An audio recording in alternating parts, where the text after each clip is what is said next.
good morning. Today I'm very happy to welcome Miss Selina Starkillr. She's a burlesque dancer from the United States. Good morning, Selina. Good morning. Good morning to Meaning Venus and everyone watching live and on the replay. I'm so excited to be here. Thank you very much for accepting the interviews. And first, I want to ask you, how did you first become interested in burlesque dancing, and what really drew you to this type of performance art? So actually my interest in burlesque started when I was 16. I am much older than that now. Yes. But yeah, when I was 16 years old, burlesque was going through quite a revival here in the United States, with our lovely burlesque legend, Dita Von Teese was very big in the news. And I had always loved old Hollywood movies, but I never knew burlesque was an actual real thing until I saw Dita Von Teese in the news and doing her thing. And I was like, wow, what is that? I want to do that. So that was a little dream I held on to. And I never took lessons until I was much older. I would just kind of come home from school and dance in the living room to whatever was on MTV.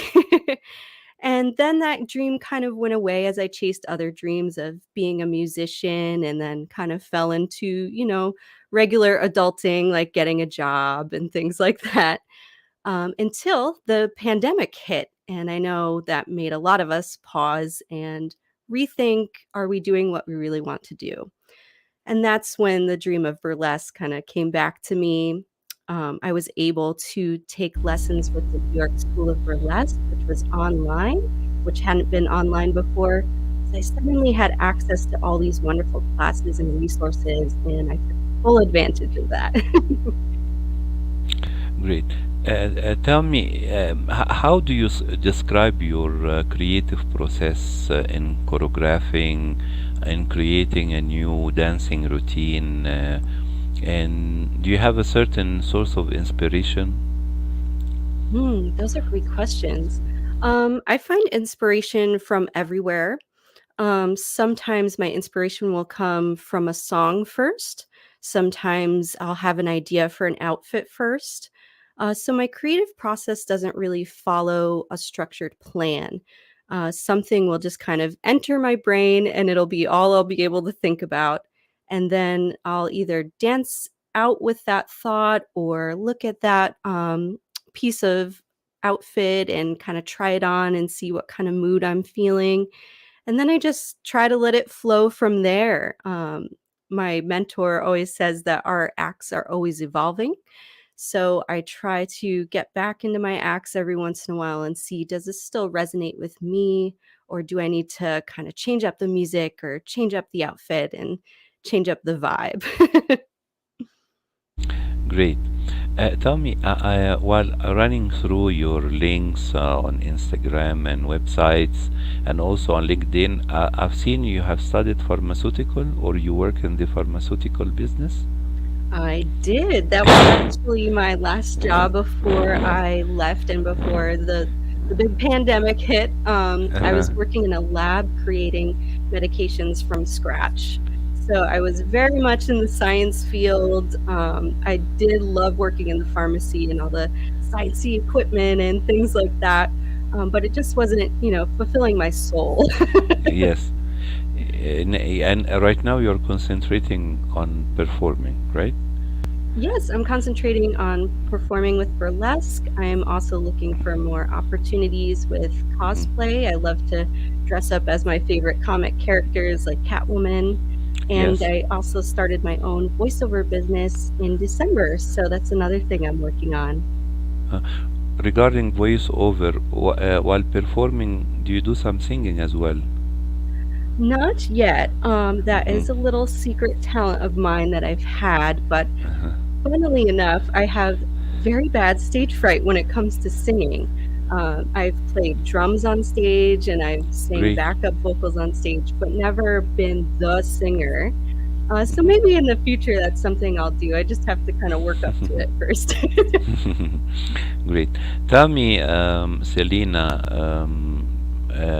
do you have a very memorable or rewarding experience as a burlesque dancer, or and since you started to perform? Yes, there's two that come to mind. The freshest one was last or this month. I guess it still is February. This Yes. month was my birthday month, and I had the Happy pleasure. birthday. Thank you. I had the pleasure of going to New York to work with my mentor, Pearl Noir, in person. Yes. And that was just a beautiful experience that really gave me so much that I'm still kind of thinking about and still plugging into my everyday life. But that was a beautiful experience to heal myself through burlesque, witness others healing, and be with my mentor in person who I hadn't met in person yet. So that was a fantastic time.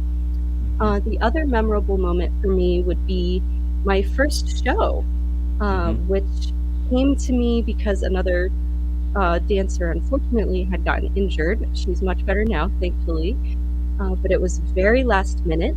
I had about 4 hours notice before I was going to have to be on stage. And about a week prior to getting this opportunity, I had just posted my very first reel of me doing a chair dance in all red. Mm-hmm. Um, and this producer found it and just said, "Wow, I want you, and we have an opening, and this could be your shot."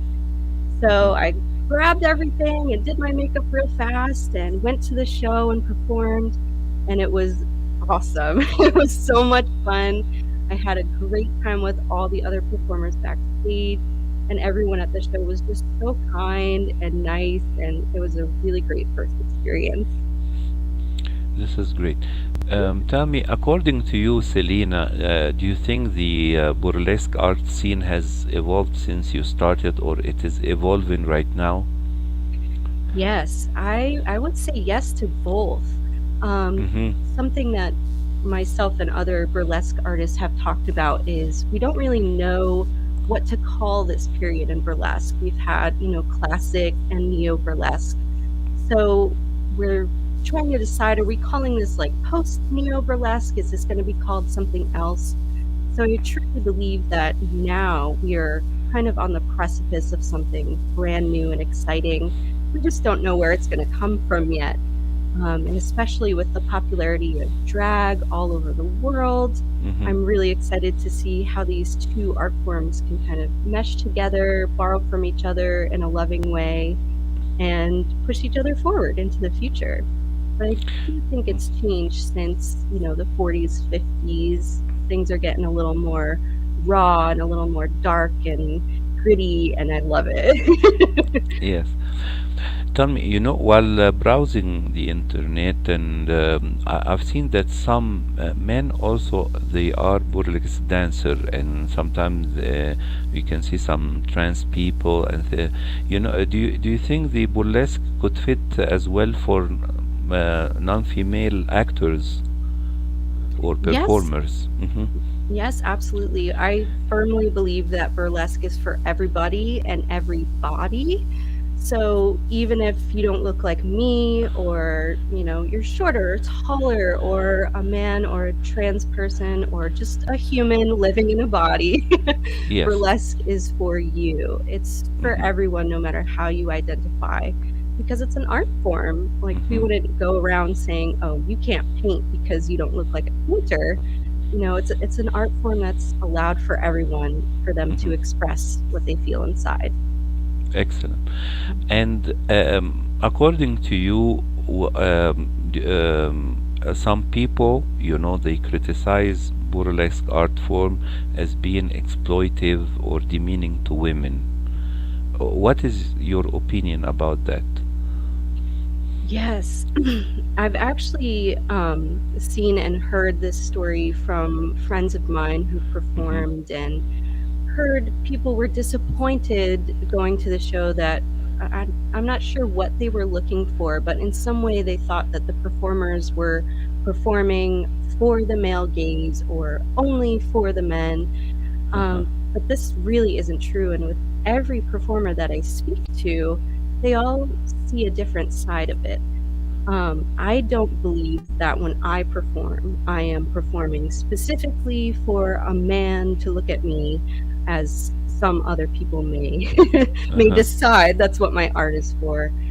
Yes. Personally, my art is for me, and it's a gift that I want to share with the audience, Mm-hmm. whether they receive it or not, whether they're male, female, trans, just a human, anyone. I really disagree with the sentiment of it being exploitative, unless you are in a situation where you are being forced to do something you don't want to do. Then yes, that is exploitative. But for most performers, we are the ones who are choosing to share these intimate moments and pictures Mm-hmm. with our audience.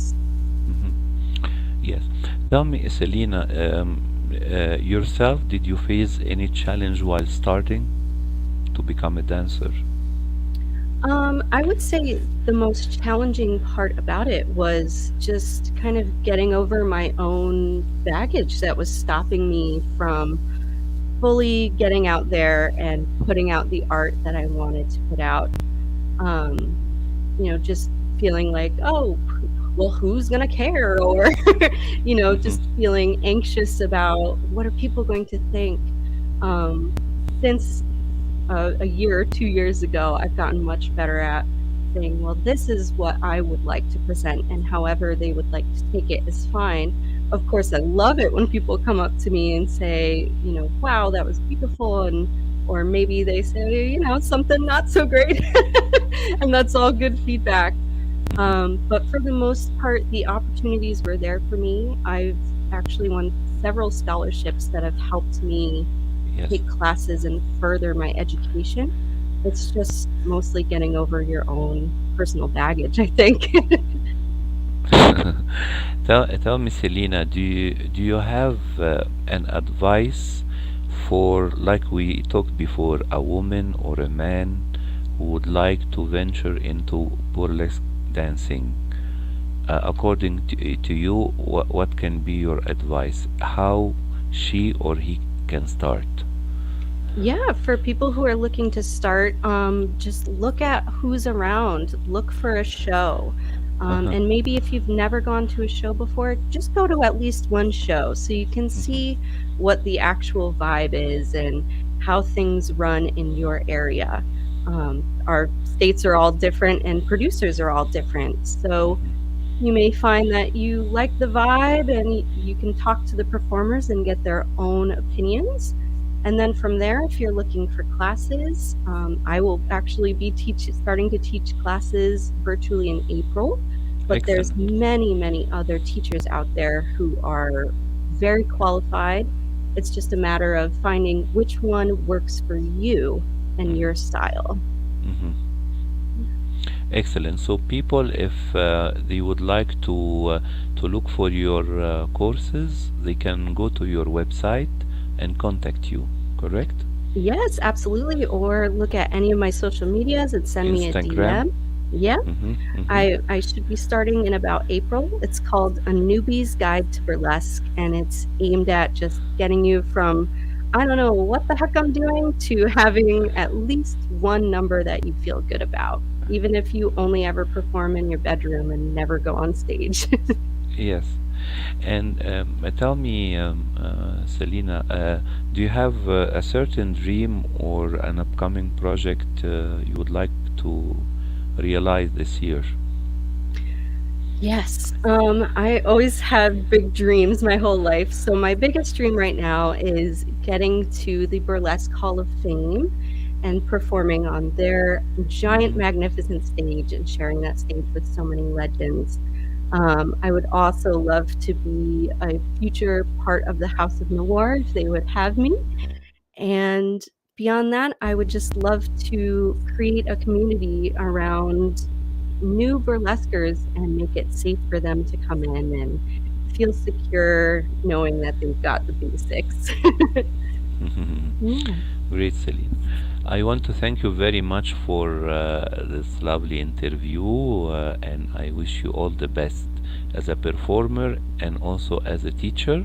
Thank you. And I look forward to hear some great news from you, your side, and congratulations on your success so far. Thank you so much. And thank you for the opportunity to come on and speak with you. It's been a pleasure. Thank you. Likewise. Thank you very much, Selena. Enjoy the day and the weekend. Thank you very much. Thank you. You too. Take care. Have a lovely day. Thank You you. too. Bye bye. Ciao.